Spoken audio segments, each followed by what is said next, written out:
नमस्कार शेतकरी बंधूंनो. आता आपल्या एरियामध्ये ऊसाच्या लागवडी चालू झाल्या आहेत आणि ऊसाच्या उत्पन्नाचं नियोजन त्याची थोडीशी आपण आज चर्चा करू की आपल्याला किती टन ऊस घ्यायचा आहे. बंधूंनो, सर्वसाधारणपणे 40,000 ऊस आपले क्रशिंगला जातात किंवा त्या 40,000 ऊसाची एका एकरामध्ये तोड होते.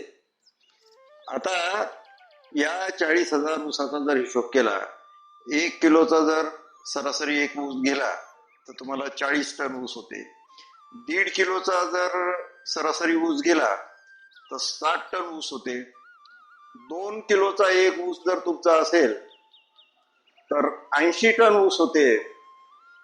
आणि तुम्हाला माहित आहे 3 किलोचा सुद्धा एक ऊस असतो.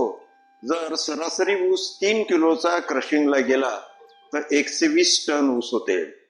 आता बंधूंनो, तुम्हाला प्लॅनिंग करायचं आहे की सरासरी एक ऊस हा 2.5 ते 3 किलो वजनाचा तुमचा क्रशिंगला जाईल आणि 40,000 ऊसाची तुमच्या 1 एकर शेतातून तोड होईल.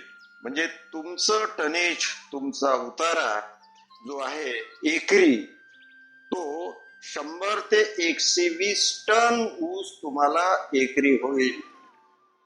याचं कसं नियोजन करायचं याचा आपण लॉंग व्हिडिओ मी तुम्हाला पुढे शेअर करणार आहे.